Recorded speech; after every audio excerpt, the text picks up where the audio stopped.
பிரித்தானியாவின் வரி விதிப்பு முறையில் ஏற்பட்ட பாதிப்பு காரணமாக கடினமாக உழைத்து அதிக வருமானம் ஈட்டும் குடும்பங்கள் தலா 12,000 பவுண்டுகளுக்கு மேல் நட்டமடையும் அதிர்ச்சி தகவல் வெளியாகியுள்ளது.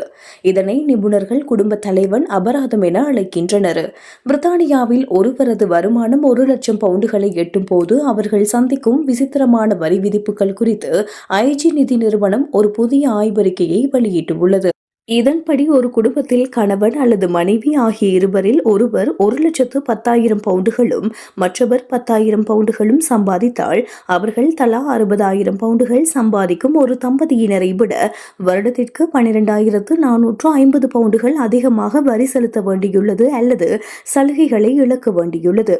இந்த விசித்திரமான வரி விதிப்பு முறை குறித்து பிரித்தானியாவின் முன்னாள் நிதி அமைச்சர் ஜெரமி ஹண்ட் கருத்து தெரிவிக்கையில், இந்த ஆய்வின் முடிவுகள் அதிர்ச்சி அளிக்கின்றன.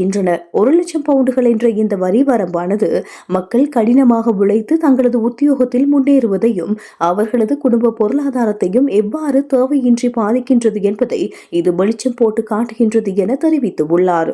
இந்த 12,000 பவுண்டுகள் நஷ்டத்திற்கு முக்கிய காரணங்களாக 3 விடயங்கள் சுட்டிக்காட்டப்படுகின்றன. ஒருவரது வருமானம் 1,00,000 பவுண்டுகளை தாண்டும் போது அவருக்கான 12,570 பவுண்டுகள் வரி விலக்கு வரம்பு படிப்படியாக குறைக்கப்பட்டு ரத்து செய்யப்படுகின்றது.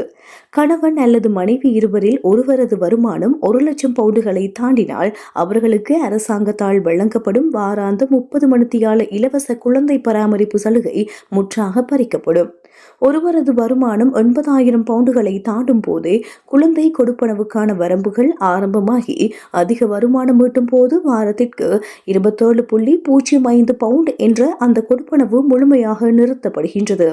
இது குறித்து பதில் அளித்துள்ள பிரித்தானிய நிதி அமைச்சு, இந்த வரிமுறையானது அதிக வருமானம் ஈட்டுபவர்களிடம் இருந்து கூடுதல் வரியை பெற்று எரிபொருள் வரி முடக்கம் மற்றும் புகையிரத கட்டண கட்டுப்பாடு போன்ற பொதுமக்களுக்கான சலுகைகளுக்கு பயன்படுத்தப்படுவதாக தெரிவித்துள்ளதோடு, இந்த வரி விதிப்பால் 4 வீதத்திற்கும் குறைவான பெற்றோரே பாதிக்கப்படுவதாகவும் குறிப்பிடப்பட்டுள்ளது.